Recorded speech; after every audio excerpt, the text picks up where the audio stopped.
Et puis, je vais sans plus attendre laisser la parole à Florian, qui va se présenter, hein, un peu de rappel, et puis qui va introduire son sujet. Merci Sébastien.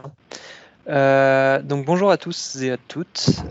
Donc moi, on se connaît quasiment tous dans la présentation d'aujourd'hui.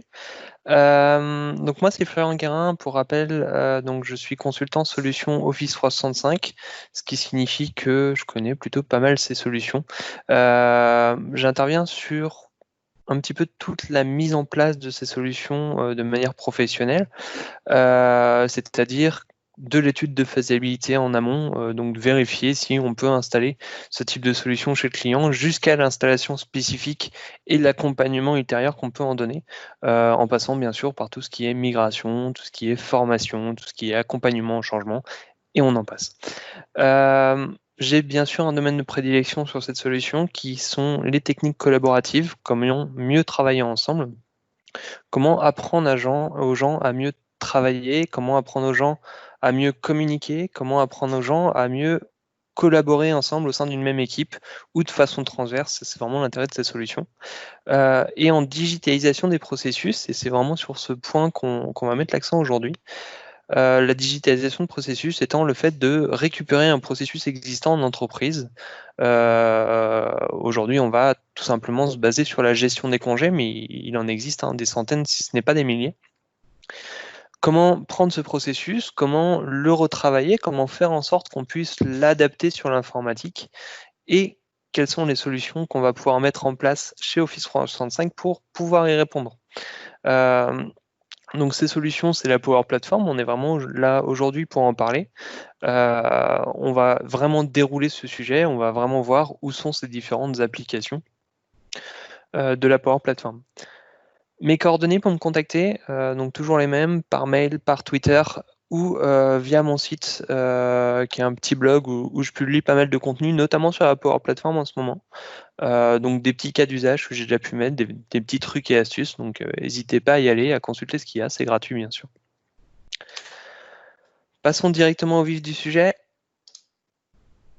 On va parler aujourd'hui de comment instaurer un système de gestion des congés en fait en entreprise, comment prendre ce processus qui dans beaucoup de sociétés est encore sur papier. Comment on va pouvoir prendre ce processus, comment on va pouvoir l'analyser et comment on va pouvoir l'appliquer sur de l'Office 365. Donc on est sur un cas d'usage, j'ai essayé de prendre un cas qui peut cibler pas mal de sociétés. L'idée est tout simplement d'apprendre à utiliser en fait nos trois technologies qui sont Power Automate, Power Apps, et aujourd'hui on va parler un petit peu de SharePoint pour tout ce qui est stockage de données aussi. On verra pourquoi j'ai fait le choix de SharePoint par rapport à d'autres types de bases de données. J'expliquerai ces choix tout à l'heure. On va pas forcément en parler pendant les slides, mais on pourra en discuter lors du question-réponse en fin de présentation. Tout simplement, comment on va pouvoir aussi s'interfacer avec d'autres logiciels, d'autres outils existants. La gestion des congés, ce n'est pas forcément que le recueil de l'utilisateur, ce n'est pas que le système d'approbation, mais ça va être aussi le traitement en paye, en comptabilité derrière. Souvent, on a déjà des outils qui existent pour ça. On va pouvoir voir comment on va pouvoir s'interfacer avec ça. Comment on va faire en sorte de pouvoir faire consommer la donnée qu'on a générée à ces outils-là. Du coup, je fais que de parler de la Power Platform depuis maintenant 9 minutes. Qu'est-ce que réellement la Power Platform ? Donc, la Power Platform aujourd'hui, c'est 4 outils. Je vais vous en présenter 3, les 3 principaux que l'on connaît. Le dernier est très très peu implémenté en Calédonie. Donc le premier que l'on connaît beaucoup, c'est Power BI. Power BI, c'est un outil qui permet de faire du reporting, qui permet d'aller chercher de la donnée, de la consommer, d'afficher des KPI, d'afficher des graphiques intelligents en fonction de la donnée qu'on a générée, et même faire de la business intelligence, donc de l'analyse de ces données pour la société, pour tout ce que l'on veut en faire, tout ce qu'on a l'habitude d'en faire habituellement. Cet outil, je ne vais pas en parler plus aujourd'hui. On fera des présentations pure Power BI. Aujourd'hui, on va surtout parler de Power Automate et Power Apps. Excusez-moi si je parle encore de Flow. Ça a été son petit nom pendant quelques années. Il a changé de nom il y a maintenant 6 mois, mais j'ai du mal à m'y faire. Donc Power Automate, c'est ce petit logo bleu.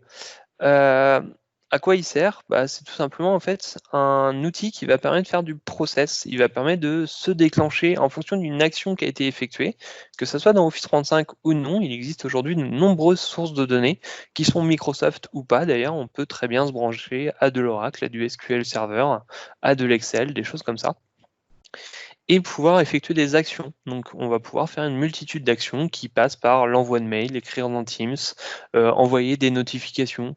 Ça peut être écrire dans des systèmes, ça peut être de communiquer avec certains systèmes, etc., etc. On peut aller très très loin. On va voir comment je vais m'en servir aujourd'hui, comment on va utiliser Power Automate pour ça. Et le dernier, Power Apps. Power Apps, il sert à faire différentes choses. Alors Power Apps, c'est un outil qui est avant tout graphique. C'est un outil qui va permettre d'être l'outil de saisie utilisateur, l'outil de restitution aux utilisateurs. Quand je dis utilisateur, je parle bien d'utilisateurs finaux. Logiquement, ce seraient toutes les personnes de votre société qui auraient accès, ou du moins les personnes qu'on a nominées pour accéder à l'application qu'on a mis en place. Donc Power Apps, il sert à quoi? Tout simplement, pour ceux qui connaissent ou qui ont connu Infopass, c'est l'outil qui aujourd'hui remplace Infopass dans Office 365. Il permet de faire des jolis formulaires, des formulaires qui sont intelligents pour les interfaces SharePoint. Donc dès que vous avez une liste SharePoint avec différents types de données dedans, différents champs de données, SharePoint, on a déjà vu ces formulaires, il fait des trucs qui sont assez classiques, il va vous mettre les champs les uns à la suite des autres, il s'améliore, il fait des trucs qui sont très très jolis. En revanche, on a aujourd'hui plus de possibilités de mettre de l'intelligence dans ces formulaires. Là où avant, on pouvait mettre encore du JavaScript dans ces formulaires de façon assez simple, aujourd'hui, ça devient très très compliqué de le faire. Power Apps, lui, va tout simplement venir s'implanter à ces interfaces SharePoint. Il va permettre de créer des formulaires assez sympathiques, mais aussi intelligents. Il va pouvoir se brancher à d'autres listes de données, filtrer des listes de données. Il va pouvoir se brancher à votre Azure AD pour vous restituer une liste d'utilisateurs. Il va pouvoir cacher des champs en fonction des sélections que vous avez effectuées et des champs que vous avez remplis. Il va vraiment pouvoir aller très très loin dans l'édition de ces interfaces. Power Apps, c'est aussi un éditeur d'applications mobiles. Alors, on parle d'applications mobiles, on va plus parler de formulaires mobiles. En effet, on ne va pas créer une application que l'on va mettre sur un store. Ce n'est pas le cas de Power Apps, mais on va venir créer des formulaires qui seront disponibles dans l'application Power Apps. C'est-à-dire qu'en lançant cette application, en lançant Power Apps, qui est une application gratuite sur les téléphones, on va pouvoir retrouver l'ensemble des formulaires que l'on a créés, auxquels on a le droit. Et on va pouvoir lancer tout simplement ces formulaires en fonction des droits de l'utilisateur. Et pour terminer, c'est aussi un outil qui permet de faire des portails, des intranets d'entreprise. Donc il permet d'aller assez loin sur ces choses-là. C'est relativement nouveau. Il permet tout simplement de créer un vrai portail d'entreprise pour accéder à du SharePoint, à du Teams, à ce que vous voulez, ou même à des outils locaux en entreprise. Et pour terminer, dernier petit point, c'est vraiment le buzz des 2 derniers jours sur l'ensemble des réseaux sociaux. Power Apps permet aujourd'hui de faire aussi avec Flow des bots. On va pouvoir créer ce genre de choses. L'idée, ça sera de créer tout simplement des bots que l'on pourra venir implémenter dans Teams pour restituer de l'information en fonction des questions qu'on lui a posées. Donc, 2 types, par exemple, de bots.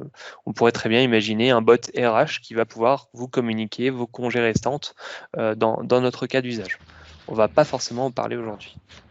Et même si on veut aller encore plus loin, il y a des nouvelles fonctionnalités qui sont en train d'arriver côté Microsoft Power Apps pour tout ce qui est automatisation de la dématérialisation de papier.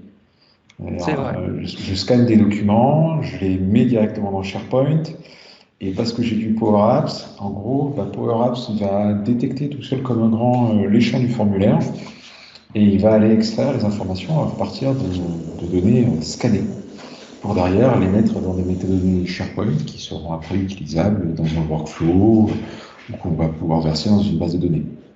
Voilà. Merci Sébastien.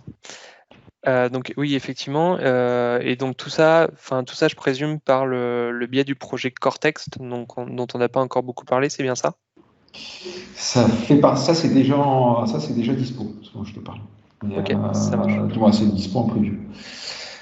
Mais ça fait partie des choses qui ont été vendues sur Cortex, et puis sur la partie Power Automate, ce qui a été annoncé en novembre dernier, c'est la possibilité de faire du RPA c'est-à-dire faire des workflows qui automatisent des actions dans l'interface graphique d'un utilisateur fictif. D'accord. Et qui permet, si vous avez des vieilles applications sur lesquelles on ne peut pas aller déverser directement des données dans la base de données, parce que c'est des vieilles applis sur lesquelles on ne peut pas toucher à la base de données, qui peut être une base de données propriétaire par exemple, ben, je reçois des données dans le workflow et puis ça simule les actions d'un utilisateur dans l'interface graphique. C'est ce qu'on appelle le RPA, et ça c'est les nouvelles fonctionnalités qui arrivent, ça s'appelle 18 Flow. Et Ok. c'est des choses qui arrivent. Il y a vraiment plein de choses encore qui arrivent. Tout ce que tu as montré, c'est le début, c'est l'émergé, mais il y a encore d'autres choses qui vont arriver dans les mois à venir. Très bien. Donc voilà, comme le dit Sébastien, ce sont bien sûr, comme tous les outils Office 365, des solutions qui vont évoluer constamment. Donc de nouvelles fonctionnalités arrivent, donc n'hésitez pas à vous mettre à jour par rapport à tout ça sur les différents réseaux sociaux ou en suivant nos profils, on va en parler au fur et à mesure du temps. Passons tout de suite dans le vif du sujet. L'idée, c'est pas aujourd'hui de parler forcément de technologie, on est là pour parler processus. Donc on va tout de suite parler de qu'est-ce qu'on va mettre en place aujourd'hui. L'idée, c'est qu'aujourd'hui, on va partir de zéro, hein, on va venir mettre en place l'outil ensemble en cliquant au bon endroit. L'idée, c'est que demain, quand vous revisionnerez cette vidéo, vous pourriez mettre en place tout ce qu'on a vu pendant cette présentation. Donc, l'idée du processus d'aujourd'hui va être assez simple. On est sur un petit processus de gestion de congé. Tout simplement, je suis un utilisateur final. Je veux tout simplement venir déposer mon congé. Pour ça, ma société m'a fourni un outil. Cet outil, c'est une application qui est disponible à la fois sur téléphone, sur tablette, sur le SharePoint de l'entreprise par le biais de mon portail. Donc il suffit tout simplement d'ouvrir l'application, peu importe le support, la base de données sera le même, et l'utilisateur va venir saisir des informations dans un formulaire. Ça sera le seul point d'entrée qu'il aura. Une fois qu'il aura saisi ces informations, on va avoir un système qui va être relativement intelligent, qui va aller chercher directement son manager. Ce n'est pas l'utilisateur qui va venir déclarer, mais on va venir aller chercher son manager directement en se basant sur les données qui existent dans mon environnement, donc en se basant sur le champ manager de l'utilisateur. Le manager va lui recevoir un mail, donc ce mail, il va tout simplement cliquer dessus et il va être invité à accepter ou refuser directement cette invitation. Et une fois qu'il aura accepté ou refusé cette invitation, mon utilisateur final va lui recevoir une notification pour lui dire si son congé a été accepté ou si son congé a été refusé. Donc on va mettre ce processus-là en place aujourd'hui, qui est relativement simple. Gardez dans la tête que c'est hautement personnalisable, hein. On ne vend pas en fait un applicatif fini, on vend une façon de le faire. Donc l'idée, c'est tout simplement de dire demain vous avez ça, et vous pouvez le personnaliser comme vous voulez. Qu'est-ce qu'on va utiliser pour faire ça? Les technologies dont on vient de parler. Donc tout simplement, il nous faut un endroit où on va venir stocker la donnée. Cet endroit où on va venir stocker la donnée, il en existe différents sur lesquels on peut se baser. Le plus connu, c'est Excel, tout simplement. On a tendance à faire des gros fichiers Excel avec l'ensemble de ces données-là. Certains petits soucis à Excel, c'est que déjà le fichier, très souvent, il est en accès en lecture seule quelque part et seule une personne va venir gérer ce fichier. Donc qu'est-ce qui va se passer? Cette personne va recevoir des papiers, des formulaires que les personnes ont remplis, ou des mails, ou des choses comme ça cette personne va tout simplement recevoir toutes ces données d'endroits différents. Ensuite, elle va venir l'ajouter dans son fichier Excel. On peut aussi avoir un applicatif à côté, pourquoi pas, avec une base de données, etc. On peut avoir toutes ces choses-là. Moi, aujourd'hui, je vais tout simplement vous parler de SharePoint. Pourquoi?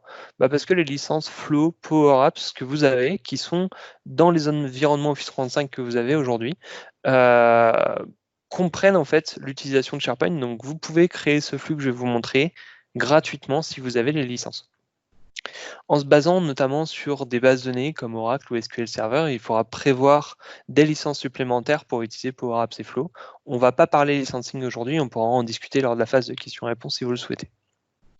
Donc quel est l'intérêt des listes SharePoint pour stocker cette donnée? Tout simplement, on va pouvoir déjà donner un accès en restitution à l'utilisateur. Si on n'a pas une application qui permet de voir mes données, on pourrait très bien dire à l'utilisateur, va voir ici, il y a l'ensemble de tes congés. Il va pouvoir à la fois suivre l'avancement de sa congé, il va pouvoir suivre toutes ces choses-là. ce qu'il faut bien penser quand on va créer une liste SharePoint, c'est ce qu'on fera tout à l'heure, c'est cette notion de modèle. Il faut penser que quand je crée une liste SharePoint, qu'est-ce que je vais mettre dans cette liste? On ne part pas à blanc sur du SharePoint, mais on commence à blanc sur une feuille de papier, on commence à réfléchir ce qu'on va créer dessus. Quel est le gros intérêt de la liste SharePoint contrairement à un fichier Excel? Tout simplement, chaque ligne est indépendante. Donc, chaque ligne appartient à quelqu'un. Donc, on a un vrai moteur de coédition sur SharePoint. Vu que toutes les lignes sont indépendantes, on pourrait très bien avoir 300 lignes et 300 personnes qui sont en même temps sur mon SharePoint. Ça fonctionnerait et sans aucun problème. Alors, ce qu'il faut savoir, c'est qu'aujourd'hui, ça reste disponible avec du Excel. On peut très bien être à plusieurs sur du Excel.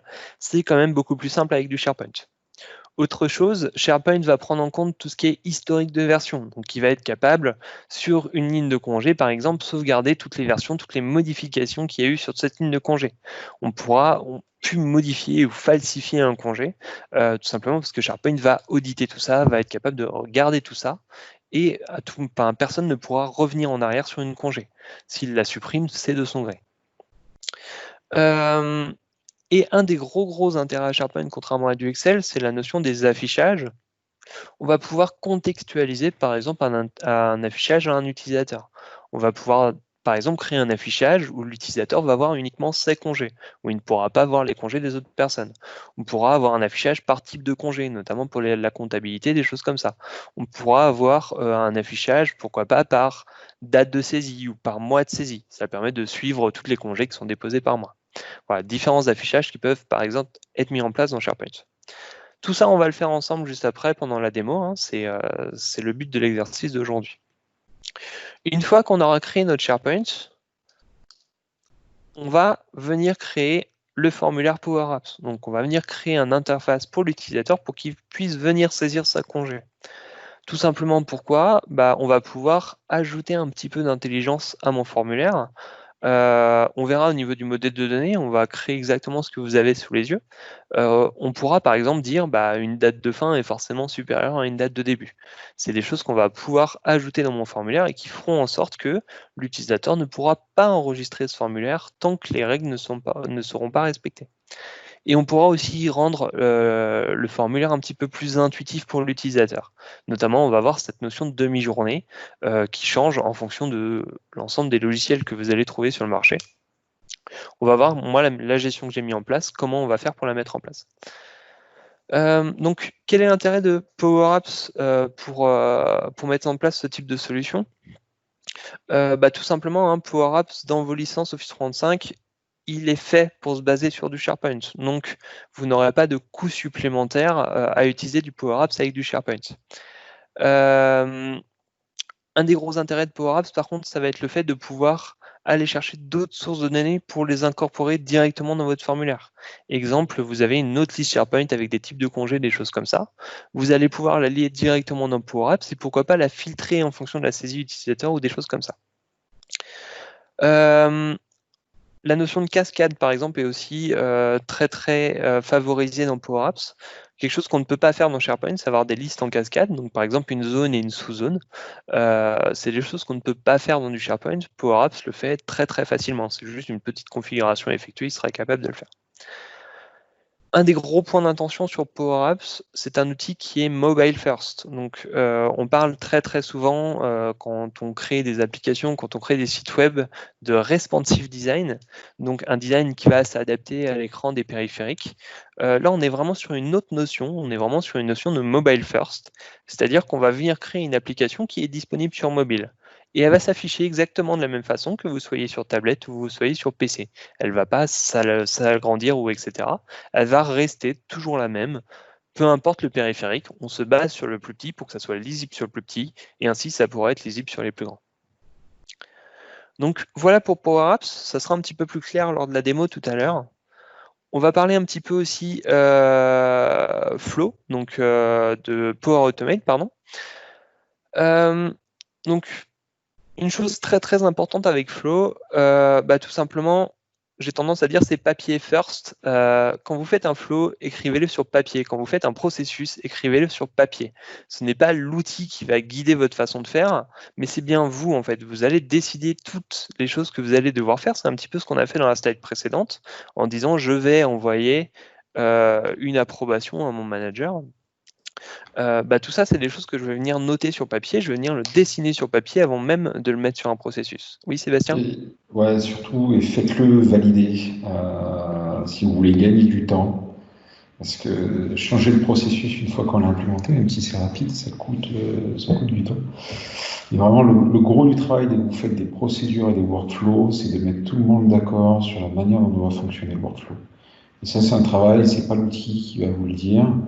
Si vous faites des jolis diagrammes et vous communiquez ça à l'ensemble des parties prenantes au sein de l'entreprise, vous faites valider pour tout le monde. C'est vraiment, ça peut parfois prendre vraiment beaucoup de temps, et derrière l'implémentation en elle-même du workflow, si on est bien d'accord sur ce qu'on veut, bizarrement, elle avance très vite. Mais si vous faites l'erreur de ne pas faire valider avant, ça sera l'outil qui évoluera toutes les 5 minutes parce que y a quelqu'un qui a son mot à dire sur la manière dont ça doit fonctionner. Voilà. Et ça, c'est d'expérience. Et c'est pas que Flow, c'est tous les outils de workflow en général. Donc, effectivement, Flow est bien sûr qu'un outil, hein. Donc, l'idée, c'est bien sûr d'avoir le process avant de dessiner. Donc, comme l'a bien dit Sébastien, en plus de le dessiner dans son coin, c'est bien sûr de faire en sorte que tout le monde soit d'accord avec ce process, que ça soit acté, et ensuite on pourra venir se mettre sur l'outil. Créer ce workflow, ça va très vite. Le modifier, ça prend beaucoup de temps. Ensuite, on va penser déclencheur. Alors, qu'est-ce qu'un déclencheur? C'est tout simplement de se dire quand est-ce que mon workflow va se déclencher. Est-ce qu'on va être sur quelque chose d'automatique? À chaque fois qu'un congé a été saisi, alors j'envoie un mail au manager, etc. Ou est-ce que c'est l'utilisateur qui va faire approuver son contenu? Voilà, c'est des choses que l'on peut faire. On peut très bien dire un workflow se déclenche de manière manuelle. C'est des choses qui sont possibles. Il faut tout simplement réfléchir à ça. Il existe aujourd'hui plus de 500 déclencheurs disponibles dans Power Automate. Donc n'hésitez pas à les consulter, n'hésitez pas à voir tout ce qu'on peut faire avec. Pour bien commencer, par exemple, sur Power Automate, je conseille un workflow qui est très simple, c'est dès que je reçois un mail avec une pièce jointe, alors je viens stocker cette pièce jointe dans OneDrive. C'est un workflow de base, mais il permet tout simplement de comprendre comment ça fonctionne et d'utiliser pour la première fois Flow, là où on ne sait jamais trop aller avec cet outil. C'est vraiment le process par excellence pour bien commencer. Et donc, une fois que vous avez trouvé votre déclencheur, que vous avez bien votre processus sur papier, et c'est parti, on va pouvoir dessiner notre workflow, on va pouvoir l'implémenter sur l'Office 365 et voir comment ça fonctionne. Du coup, je vais vous parler rapidement du modèle de données qu'on va mettre en place. Donc le modèle de données que j'ai, il est vraiment tout simple. On va avoir une date de début, une date de fin. Tout simplement, hein, un congé, il commence à une date et il termine à une date. Est-ce qu'on est sur des demi-journées? Alors, la demi-journée, comme je vous le disais, c'est toujours quelque chose qui est très compliqué à mettre en place sur des outils de gestion de congé. Tout simplement, là, je vais dire, est-ce que la date de début, elle est en demi-journée? Donc, est-ce que je pars à midi? Et est-ce que la date de fin est une demi-journée? Donc, est-ce que je reviens à midi ou est-ce que la congé dure jusqu'au soir? On verra comment mettre ça au clair pour l'utilisateur, comment mettre en place tout ça sur du Power Apps, comment faire en sorte que ça soit intuitif pour l'utilisateur dès qu'il sélectionne quelque chose. Et une congé, elle a un type, on est sur des congés payés, du RTT, du congé sans solde, de toutes ces choses-là. Ça varie en fonction des conventions. On va pouvoir le paramétrer et c'est nous qui allons décider de ce qu'on veut mettre en place. Les utilisateurs de test, donc je vais créer l'ensemble du processus avec mon compte. Donc moi, j'ai le profil administrateur sur le compte, donc le mode administrateur.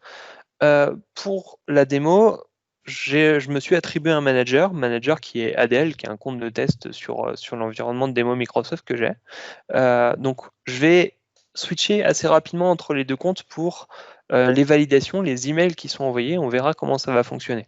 Donc vérifiez bien la photo de profil si vous êtes perdu en haut à droite, vous verrez sur quel compte vous êtes, soit il y a ma photo, soit il y a la photo d'Adèle. Et on est parti pour la démo. Alors, hop, pour commencer, donc là vous avez sous les yeux donc mon compte utilisateur. Donc ce que je vous disais, vérifiez bien la photo qui est en haut. Globalement, si vous avez une photo grise, c'est moi. Si vous avez la photo d'Adèle, c'est que je suis sur le compte d'Adèle. Donc, on a dit que pour commencer, il nous fallait notre modèle de données. On ne va pas pouvoir commencer à créer une application Power Apps ou créer un processus si on n'a pas notre modèle de données. Donc, on va venir créer notre modèle de données sur SharePoint. Pour ouvrir SharePoint, tout simplement, je vais venir ouvrir cette brique-là. Elle est disponible depuis le navigateur, depuis le portail Office 365. En cliquant dessus, je vais être redirigé vers la page d'accueil de l'ensemble des SharePoint de votre site. Alors, j'ai pré-mâché un petit peu le travail, j'ai créé un site de gestion des congés sur lesquels j'ai attribué des droits à moi et à Adèle. Hop, j'étais un peu vite.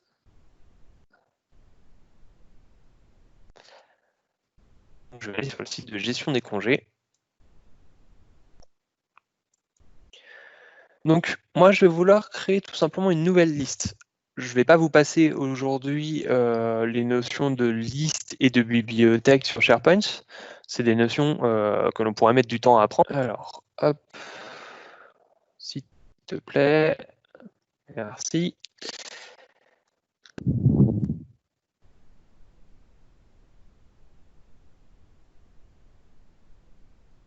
Donc voilà.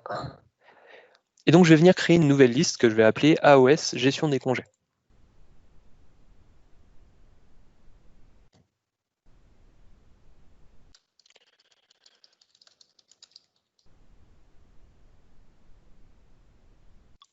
Alors, pour retrouver ma liste plus facilement, je vais mettre des underscores. Je la renommerai plus tard. Ça évitera d'avoir des caractères un peu imbuvables dans les URL. C'est tout simplement une bonne pratique. Et donc ensuite, contrairement à du Excel où on a tendance à venir saisir de la donnée directement et on verra les types de colonnes ensuite, on va penser différemment dans SharePoint. On va venir créer nos colonnes, on va venir créer nos types de données. Donc tout simplement, ma congé elle va avoir un titre. Là-dessus, je n'ai pas le choix. SharePoint, par défaut, je suis obligé d'avoir un titre dans mes éléments. Je vais le conserver, on verra ce qu'on met dedans plus tard. Ensuite, j'ai dit qu'il me fallait une date de début. Je vais tout simplement créer une colonne de type date.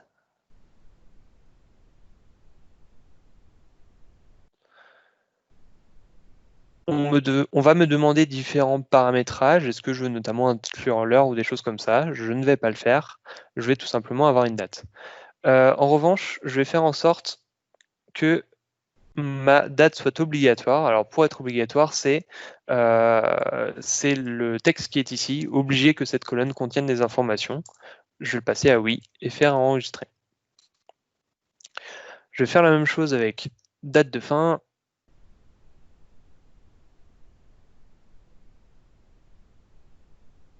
Hop.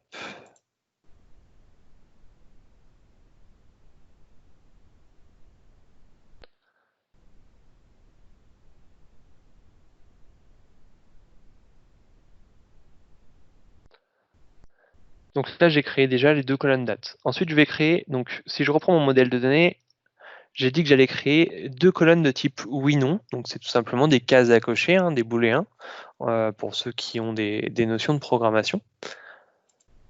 Hop. Donc là, c'est du yes/no. Donc sur vos sites, vous les aurez en français. Moi, l'environnement de démo est en anglais, malheureusement.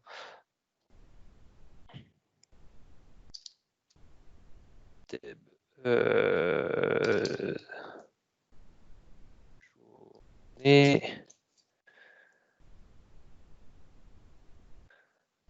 par défaut, je vais mettre un nom.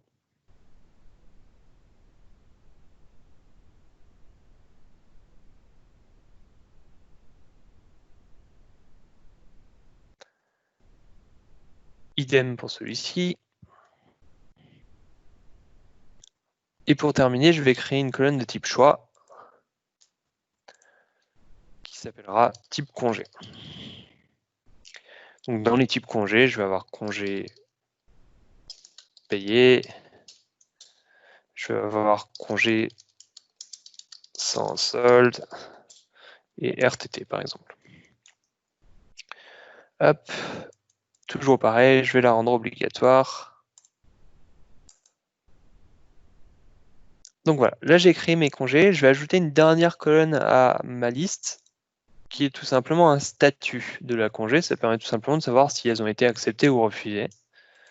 Toujours pareil, je vais rajouter un type choix, statut, pour accepter, refuser. Je vais lui mettre une valeur par défaut à en cours. Ça évitera de devoir la saisir dans le formulaire pour l'utilisateur. Et je ne vais pas la rendre obligatoire cette fois-ci. Donc voilà, j'ai créé ma colonne.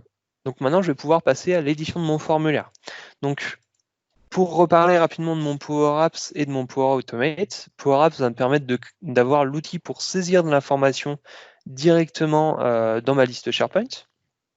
Power Automate, lui, va se déclencher à chaque fois qu'un nouvel élément sera rajouté à cette liste pour gérer le formulaire d'approbation.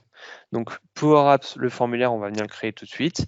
Power Automate, on a parlé tout à l'heure de déclencheur et de le mettre sur papier. Pour la mise sur papier, on en a déjà un petit peu parlé.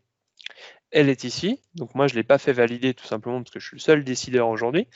Mais mon flow, il fera tout simplement tout ça. Donc une fois que je l'ai saisi, mon manager est invité à accepter ou refuser un congé, donc c'est un mail qu'il va recevoir, et je reçois une validation sur la validation ou le refus motivé de mon congé. Tout simplement, je vais recevoir aussi une notification une fois que le manager aura accepté ou refusé mon congé. Donc, pour créer mon formulaire, je vais avoir deux choix dans Power Apps. Soit je vais avoir la notion de mettre à jour les formulaires SharePoint. Donc là, je vais venir modifier ce qui se passe quand j'appuie sur le bouton New ici. Attention, petite limitation à Power Apps. Quand vous faites cela, vous ne pouvez pas créer une application à part entière. Vous serez obligé de passer par du SharePoint pour venir enregistrer de la donnée dans SharePoint. Donc pour aujourd'hui, je vais venir créer une application directement. Vous allez voir que c'est assez rapide en fait. Quand vous avez une liste avec de la donnée, Power Apps va venir créer une application complète qui vous permet de consulter, visualiser une congé ou même en créer une nouvelle. Donc je vais cliquer sur Create an App. On va me demander le nom.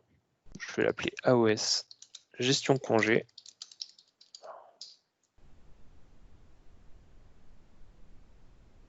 Il n'aime pas les deux points, il aura loin un tiret.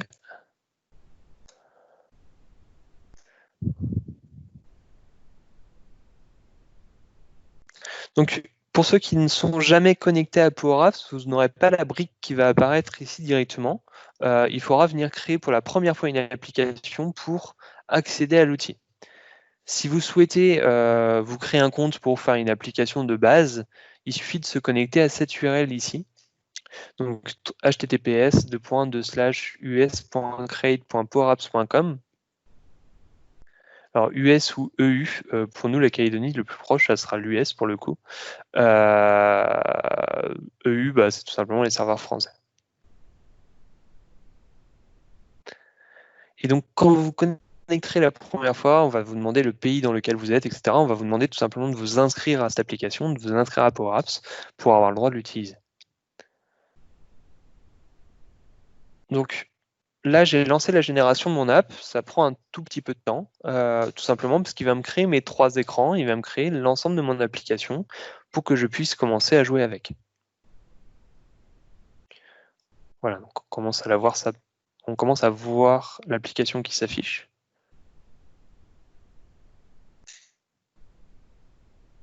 Ça devrait être bientôt fini. Voilà. Donc, par défaut, Power Apps me crée une application avec différentes choses. Donc, je vais vous présenter rapidement cette interface. Donc, l'interface Power Apps, ça ressemble à ça. Le bandeau violet, comme sur l'ensemble des applications, il va changer en fonction des couleurs et il y aura le nom de l'application en haut, ça permet de ne pas se perdre. On va retrouver la gaufre pour aller sur l'ensemble des applis qui nous intéressent. On va avoir toute la notion du menu qui va se retrouver en haut. Et ensuite, on va arriver sur un outil d'édition en fait, qui va nous permettre de créer notre application Power Apps. Donc, j'en ai pas encore parlé lors de la présentation. Ce qu'il faut savoir, c'est que Power Apps est bien sûr un outil sans code, c'est-à-dire qu'on va tout simplement paramétrer les applications sans taper beaucoup de lignes de code. Alors, on n'est pas sur du sans code, on est sur ce qu'on appelle en anglais low code. L'idée, c'est de dire on va avoir le minimum de commandes à taper. Dans tous les cas, ce ne sera pas du code source, ce ne sera pas un langage de programmation spécifique à appeler.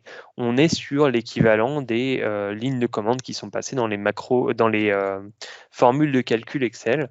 Ça va être de l'événementiel. On va faire réfléchir les composants en fonction des autres. Donc, par défaut, quand je vais créer une application Power Apps, je vais retrouver en fait différentes interfaces dans cette zone ici. Ces interfaces, c'est les différents écrans que je vais retrouver. Donc en cliquant dessus, je vais afficher l'écran ici. Donc par défaut, je retrouve un écran de navigation. Je vais retrouver un écran de visualisation de mes congés. Et je vais retrouver un écran d'édition de mes congés. Et donc, je vais pouvoir... Ce qu'on peut voir pour commencer, hein, c'est que mon formulaire Power Apps est quasiment généré. Je peux très bien le lancer comme ça va fonctionner. Moi, je vais quand même venir y apporter quelques petites modifications pour qu'il soit un petit peu plus propre. Donc, pour ma part, je vais venir modifier l'edit screen. Donc, pour notre TP, c'est ce qui va nous intéresser. Je vais retrouver différentes choses sur mes composants qui vont s'afficher sur la droite. Donc, pour sélectionner les composants, il suffit de cliquer dessus. On va pouvoir aller assez loin dessus. Et donc, je vais pouvoir paramétrer ces différents composants sur la partie de droite. Par défaut, il m'a généré en fait un formulaire. Ce formulaire, il est lié à SharePoint, il est lié à une source de données. Cette source de données, on la retrouve ici. Tout ce que je vous montre ici, on pourrait très bien partir d'un formulaire Power Apps sans rien du tout et tout créer. Pour notre exercice, c'est quand même beaucoup plus simple d'avoir tout d'auto-généré. Donc, en cliquant sur un composant, moi je vais déjà vouloir mettre les champs dans le bon ordre. Je voudrais bien avoir le titre, la date de début, est-ce que la date de début est en demi-journée, date de fin, est-ce que la date de fin est en demi-journée, etc. etc. Je vous ai dit tout à l'heure qu'il y a deux champs qui ne m'intéressent pas, qui sont statut et ici ça va être les pièces jointes. Tout ça, je n'en veux pas dans mon formulaire. Je vais retrouver un bouton ici quand j'ai sélectionné mon forme qui me permet de modifier les champs et ça va me permettre de modifier l'ordre des champs par exemple. Donc je vais pouvoir aller un petit peu plus loin. Donc je vais venir mettre la date de début ici, la date de fin est ici, elle est très bien, et mon type de congé juste en dessous. Voilà, mon application est quasiment terminée en soi. Je peux très bien l'utiliser comme ça. Donc quelques petites choses qui me chagrinent en dessous, ça va être les titres ici. Donc je vais voir venir les modifier. Pour les modifier, ce qu'on peut voir, c'est que les champs, ils sont toujours bloqués, tout simplement parce qu'ils sont liés au champ SharePoint. Donc dès que vous modifierez quelque chose dans SharePoint, ça sera affiché ici. Moi, je vais vouloir mettre à jour directement mon Power Apps. Donc je vais venir le délier et je vais venir modifier différentes données. Donc ici, c'est début. Hop.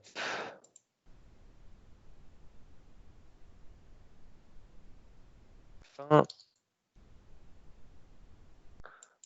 Ici, je vais l'appeler demi-journée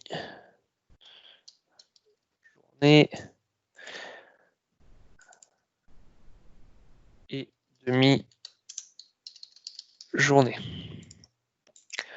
Je vais vouloir rendre le truc un petit peu plus intuitif pour les utilisateurs. Je vais faire en sorte qu'ils comprennent à quoi servent ce champ demi-journée notamment. Donc, en fonction de ce qu'ils ont sélectionné, je vais venir leur afficher qu'est-ce qu'ils ont sélectionné. Pour cela, hop, on va éviter de tout casser. Pour cela, je vais venir afficher un texte différent en fonction du moment, en fonction du fait que ce soit coché ou décoché. Alors, je vais retrouver mes propriétés directement en sélectionnant mon composant, dans Avancer, et dans les données, je vais retrouver le false text et le true text. Donc, quand il est décoché, c'est toute la journée.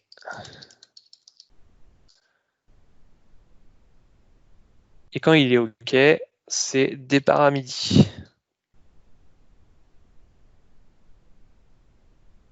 Idem ici. Quand il est décoché, c'est toute la journée. Et quand il est coché, je vais être sur un retour à midi. Et voilà, mon application est terminée. Donc là, je vais pouvoir venir créer un élément. Donc pour lancer mon application Power Apps, je vais tout simplement cliquer sur le bouton Play.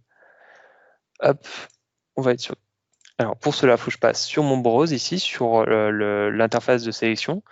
Tout simplement parce qu'en appuyant sur le bouton plus, il va venir m'instancier mon nouvel élément. Je vais l'appeler ma congé. Début aujourd'hui. Est-ce que je suis en demi-journée? Hop, il n'a pas tout pris. Alors, ce qu'on peut voir, c'est quand je sélectionne ici, il a bien pris mon paramétrage. Idem, je vais mettre au 28. Retour à midi. Et je vais sélectionner le type de congé, c'est ce que j'ai sélectionné, ce que j'ai inscrit tout à l'heure dans ma liste. Et je vais venir valider. Voilà, il m'a renvoyé directement sur mon interface d'accueil. Je peux voir que ma congé est ici.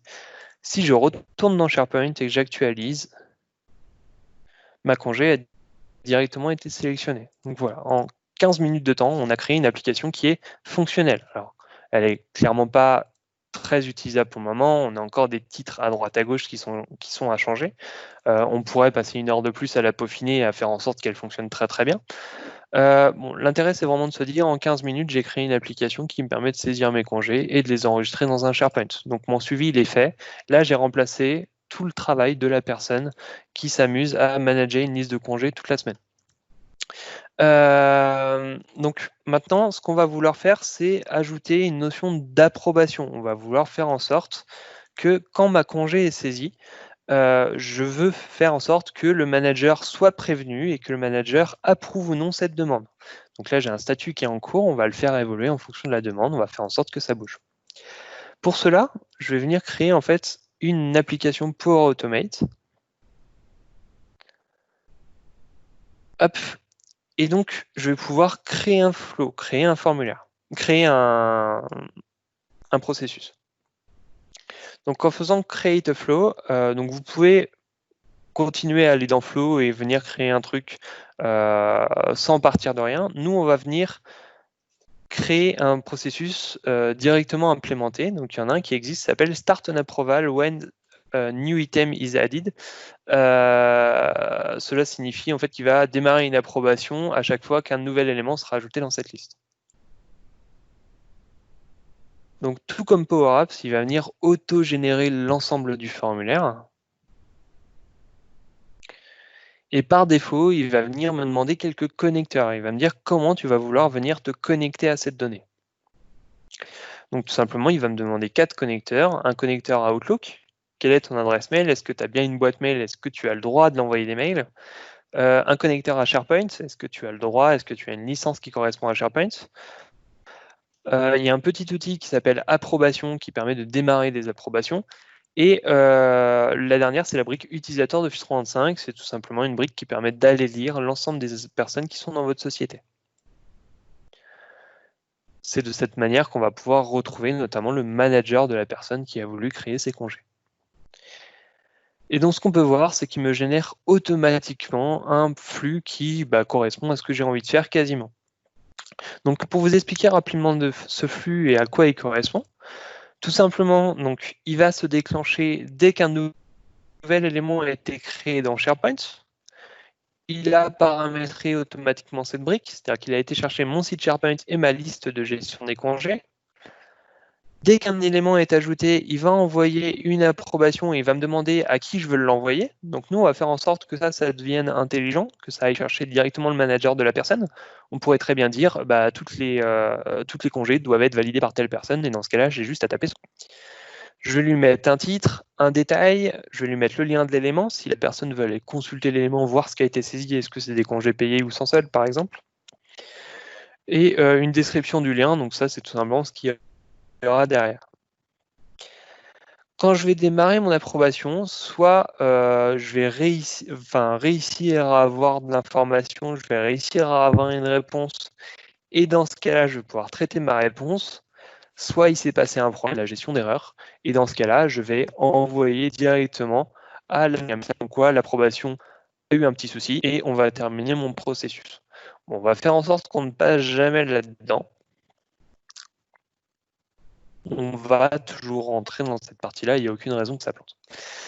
Moi, ce que je vais vouloir faire, c'est tout simplement d'aller chercher le manager de la personne connectée. Donc pour cela, je vais venir ajouter une brique dans mon Power Automate. En cliquant sur le petit plus ici, je vais pouvoir ajouter une action.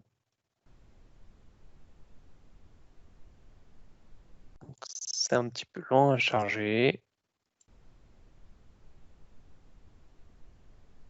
Hop. Ce serait bien qu'il marche.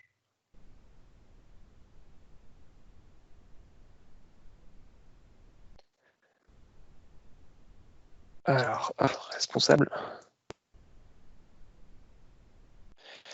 Obtenir le responsable. Donc moi, je vais aller chercher cette brique-là. Il va tout simplement me dire, OK, de quelle personne, quelle est la personne pour qui tu vas aller chercher le responsable. Donc, on va aller chercher dans la partie de droite, cet élément qui s'affiche directement à côté me permet d'aller chercher différentes données. Donc là, c'est notamment les données de l'élément qui a été créé. Donc moi, je veux aller chercher les données de la personne qui a créé l'élément. Donc je vais ajouter dans cette brique le created by email. Donc c'est l'email de la personne qui a créé l'élément. Donc j'ai obtenu ça. En dessous, je vais pouvoir venir y ajouter du contenu dynamique également. Donc là, j'ai récupéré le responsable. Je vais pouvoir venir ici ajouter son email. C'est messagerie. C'est messagerie, parfait. Donc, une fois que mon approbation a commencé, on va voir qu'est-ce qu'une approbation juste après. En fonction de la condition, donc est-ce que la personne a accepté ou refusé, il va se passer des choses. Ces choses, c'est tout simplement, je vais envoyer un mail à la personne en lui disant que l'item a été approuvé ou que l'item a été rejeté. On peut bien sûr personnaliser tout ça, on peut personnaliser à qui sera envoyé l'email, qui sera en copie, on peut personnaliser l'objet, on peut personnaliser le corps de l'email, et on peut même aller plus loin en ajoutant du HTML dans le corps de l'email pour faire une jolie notification. Donc là, on va enregistrer tout ça, on va faire en sorte, on va voir si ça fonctionne pour commencer. Donc, un des gros intérêts de Flow, alors, hop, j'attends qu'il soit enregistré. Je vais lui dire que de lancer un test, on va voir ce qui se passe quand un élément est créé. Donc, pour effectuer des tests, je peux soit relancer un test existant, pour l'instant il n'y a jamais eu de test, soit dire je vais effectuer une action de déclenchement, reste à l'écoute, comme ça tu vas pouvoir voir ce qui se passe.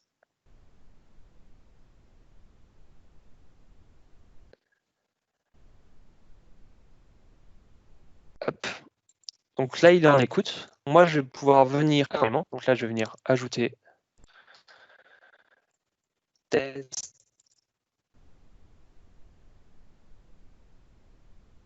Hop.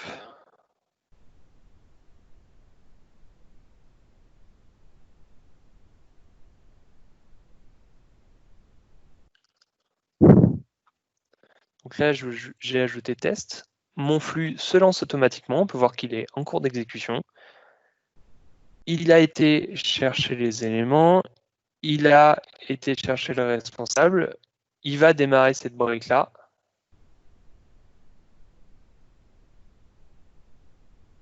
Donc là, on peut voir qu'elle est en cours. Simplement, il vient dans une réponse. Si je prends le profil d'Adèle cette fois-ci, je vais aller ici. Je vais aller dans mon inbox. Donc je suis le mail de Adèle. Et j'ai reçu directement un mail d'approbation de Flow qui me dit est-ce que tu peux vérifier cet élément? Voici sa date de création, voici le lien vers l'élément. Si je clique dessus,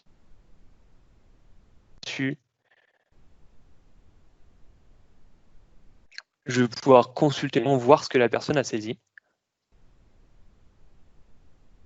Et donc, directement dans le mail, hop, je crois que c'est bon, il s'affiche. Non, toujours pas. Directement dans le bouton qui me permet d'approuver ou refuser. J'aimerais bien qu'il s'affiche. Donc voilà, test, je vois directement tous les éléments de la personne. Est-ce que c'est une demi-journée? Oui, oui. Je vois le type de congé, quel est le statut, etc. En cliquant sur approuver, hop.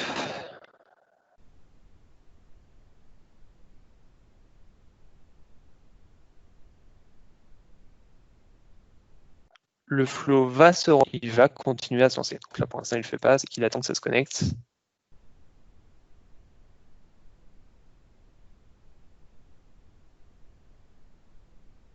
Donc je suis chez moi, c'est pas la meilleure des connexions disponibles.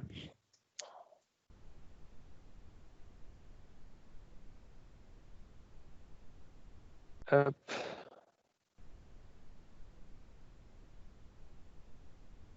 Allez.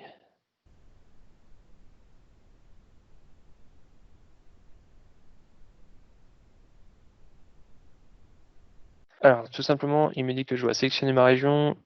Il n'a toujours pas téléchargé, donc c'est compliqué de la sélectionner. Voilà. Donc, je vais dire que je suis en France. La Nouvelle-Calédonie n'existe pas dans Flow.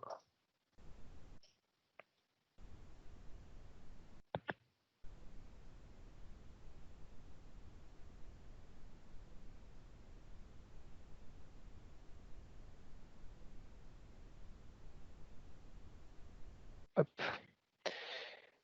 Et donc là, il me dit, est-ce que tu veux approuver ou refuser cette demande? Je peux tout simplement l'approuver, la refuser, et je peux même la réaffecter. Je peux la renvoyer à quelqu'un, un -2 par exemple. Je peux rajouter un petit commentaire et confirmer. Voilà. Et donc, mon flux s'est terminé. Il a vu que la réponse était approuvée. Il m'a envoyé directement un mail en me disant que la requête a été approuvée. Donc, je vais pouvoir aller un petit peu plus loin. C'est-à-dire que là, j'ai tout simplement envoyé un mail à la personne. Je vais maintenant vouloir, dans mon élément SharePoint, maintenir l'information à jour. Est-ce que l'élément a été approuvé ou refusé? Donc, je vais pouvoir ajouter encore une brique supplémentaire.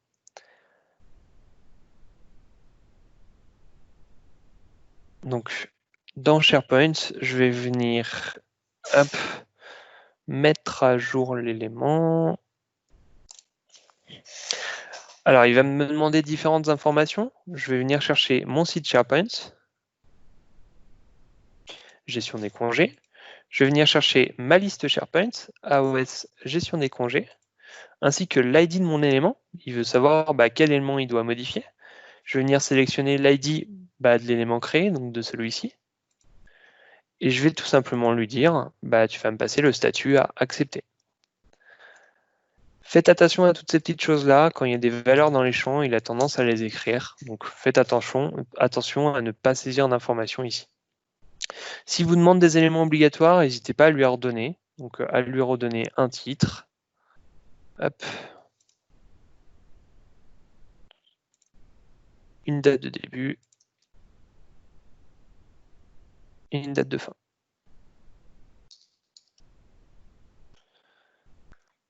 Donc là, j'ai tout simplement dit de venir modifier mon élément SharePoint quand c'était terminé. J'ai pas envie de retaper mes éléments. Flow, c'est faire des copier-coller en fait de briques. Donc je vais pouvoir venir copier dans le presse-papier, ajouter une action qui est dans le presse-papier et venir coller l'élément. Il a copié-collé mon élément. Et ici, je vais tout simplement lui dire de le passer à refuser.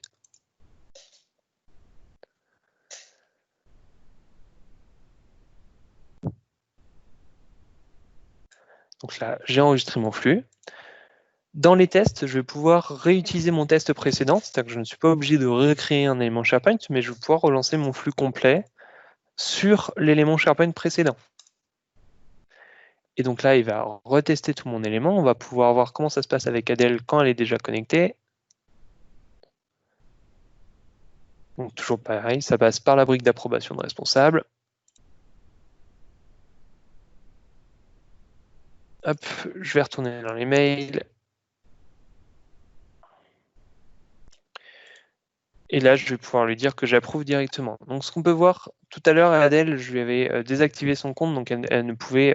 J'étais obligé de passer par Flow pour approuver. Là, ce qu'on peut voir, c'est qu'elle est directement connectée. Donc, directement dans le mail, je vais pouvoir approuver, saisir une raison, même le refuser, pourquoi pas, et saisir une raison parce que. Donc là, j'ai tout simplement refusé la demande. Il est passé dans mon flux SharePoint, il est passé dans la brique de droite cette fois-ci, donc il a envoyé un mail en disant que ça a été refusé, et il a été mettre à jour mon élément SharePoint. Donc ici, j'ai bien reçu un élément refusé, avec une raison, donc la raison a été saisie directement ici. Et si je vais dans SharePoint et que j'actualise ma liste, je peux voir que l'élément test est maintenant refusé. Donc, en allant un petit peu plus loin dans SharePoint, notamment, on pourrait très bien imaginer avoir un affichage par utilisateur. On pourrait imaginer avoir un suivi des statuts, des demandes en cours, des choses comme ça pour tout ce qui est relance des managers. On pourrait vraiment imaginer plein de choses si on allait un petit peu plus loin avec ces deux outils. J'en arrive à la fin de ma présentation. On va pouvoir passer à la phase de questions-réponses.